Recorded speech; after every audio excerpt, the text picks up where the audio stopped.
Alright, today we are doing another park battle. This time is between the two popular Six Flags parks. Six Flags New England and Six Flags Great Adventure.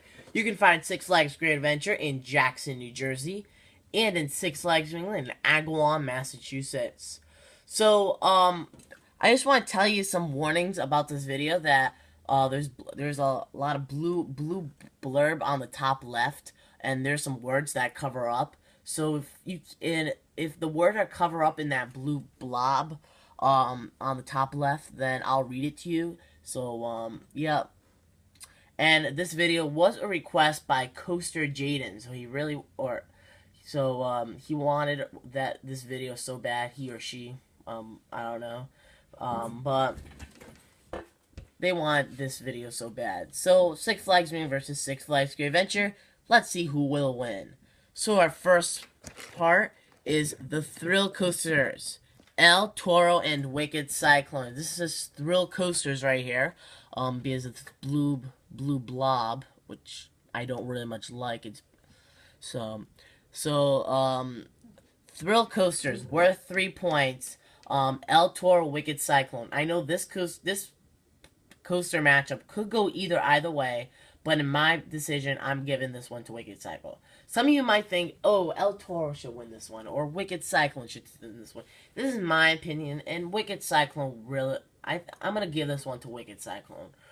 You enter this 78 vertical drop. You got some smooth airtime, smooth inversions, and this is a good coaster. New England needed a coaster like this, and Wicked Cyclone is a coaster. El Toro is good, but Wicked Cyclone is a great one. And don't get me wrong, this matchup could go either way. Oop. Next we have some family coasters. Skull Mountain and Pandemonium. And I'm gonna give this one to the Pandemonium. You know, the Gersa. I know this Pandemonium is a clone, but it's a very good clone, and it spins you all around. So I'm going to give this one to Pandemonium. Skull Mountain just meanders around. It doesn't do anything that great of a ride. But it actually goes in the dark, but it's a really slow ride. It's more like a family ride than maybe more like a kiddie ride as well. Next we have the two B&M Floorless. Bizarro is by far taking this one. It's one incredible coaster. It has some smooth inversions and has pretty limbo theming, including the fog, as you can see in the picture right here. The fog. Batman Dark Knight is also cool. Batman Dark Knight is cool, but it's a very short ride. So I'm gonna give this one to Bizarro right here. When we're talking about an invert, when it comes to being like an invert, a B&M invert will always be a Vekoma SLC. Vekoma SLCs are very rough and don't make a good ride experience. But Mind Eraser is actually getting virtual reality, and they also got new restraints. But I'm going to give this one to Batman the Ride. I know Batman the Ride is a clone. Mind Eraser is a clone. You've seen Batman the Ride at all different Six Flags parks, and you see Mind Eraser like at Darren Lake, Six Flags America. You see Mind Erasers all at those parks. So I'm going to give this one to Batman the Ride, because it's a smooth, good clone. So, yep. Next we have the Wall Mouses, worth 1 point. And you know that the Dark Knight will beat Gotham City Gauntlet in this one. The Dark Knight is pretty smooth. Dark Knight, and I don't remember when. I don't think I've been on this one, yeah. When I went to Great Adventure back in 2013. I don't think it had the switchbacks, the T-bar. So I'm not sure. But Gotham City Gauntlet does have the T-bar, and it's really uncomfortable. So I'm going to be giving this one to the Dark Knight coaster. And finally, we are at the Hyper Coasters. Both of these are worth 3 points. Superman the Ride versus Nitro. In my opinion, Superman the Ride will definitely give these ones. These are best coasters in the world. So Superman the Ride crushes Nitro. Because Superman the Ride, you go through theming, you go through foggy, dark tunnels, you go through S-Shields buildings, and also they play music on this ride as well. They play music, and also you see the Connecticut River, also Berkshires. Nitro is a good coaster, but I hate the track scheme. It's just gross. So we are done with the coaster matchups, but Six Flags New England has extra coasters. They have 6 extra roller coasters. They're getting 1 point for their great chase. Their Kitty Coaster and Looney Tunes, Catwoman's Whip 1 point, Thunderbolt 1 point, Flashback 2 points, The Joker new for 2017 2 points, and Goliath 2 points. And Six Flags Great Adventure has some extra coasters. They have, I believe it's 7. 1, 2, 3, 4, 5, 6, 7 roller coasters. They'll be getting 1 for Runaway Mine Train, 1 for Harley Quinn, 1 for Roadrunner Railway, 2 for Green Lantern, which is their stand-up coaster, 2 points for the Joker, which is an SNS 40 free spin, something like Six Flags New England's getting this year. Superman Ultimate Flight, 2 points, and King Ka, the world's tallest roller coaster, gets 3 points. But we are not done. We're done with the roller coasters, but we are not done. We have to compare the drop towers. And Zumanjaro wins easily. It has 3 separate towers built on the world's tallest coaster, built as the world's tallest drop tower, launching 90 miles per hour. And this coaster is also getting, this ride is also getting virtual reality.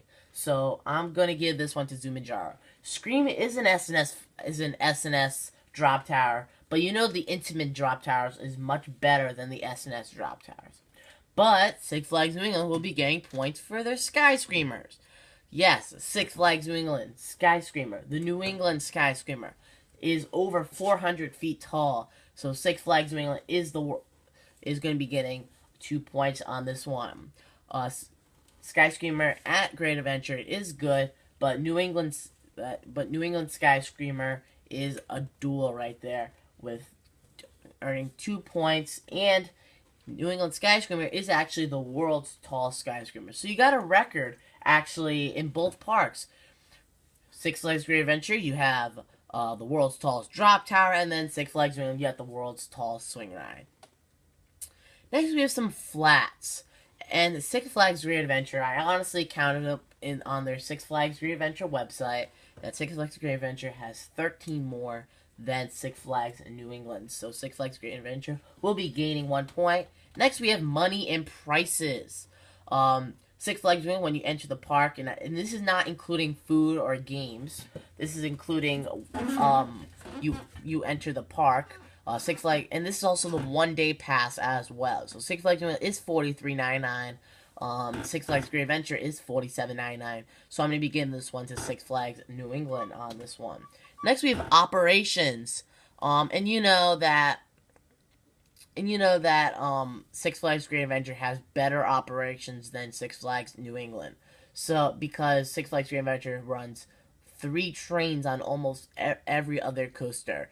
Six Flags New England actually has better operations because they cut down VR, because the VR last year on Superman was just terrible. I'm not saying that the layout, it's just the lines.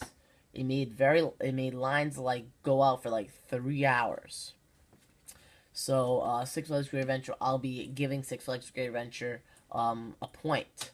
And next up, we have the appearance, which is worth 1 point. I forgot to add 1 point on operations and appearances. But Six Flags Great Adventure has better park appearance. It's so much better. It has very nice landscaping. So here we go. So who won this park battle? Everybody wants to know. Six Flags Great Adventure did. Congratulations. Now, just to be fair, that I'm not saying that Six Flags New England is a terrible park. I'm not saying anything like this. But Six Flags Great Adventure is the better one. But in my personal, I think Six Flags New England is the better one. But Six Flags, it could go either way. Six Flags New England lost 1 point by Six Flags Great Adventure. So that was a hard park battle. Six Flags Great Adventure is a dominant park and has all these dominant roller coasters. So Six Flags Great Adventure won, and I'm not saying, like I said, I'm not saying that Six Flags New England is a terrible park. But it's a phenomenal park. I'm not saying that anything. It's not a terrible park. Um, so, and I would not say that's my home park. So yeah. So if you want to learn more about Coaster Box, don't forget to subscribe. Don't forget to follow me on Twitter and Facebook for more construction updates and breaking news regarding to any amusement park in the United States. The link in the description. The link will be in the description for Twitter and Facebook, just to let you guys know. Alright, and I'll see you guys soon.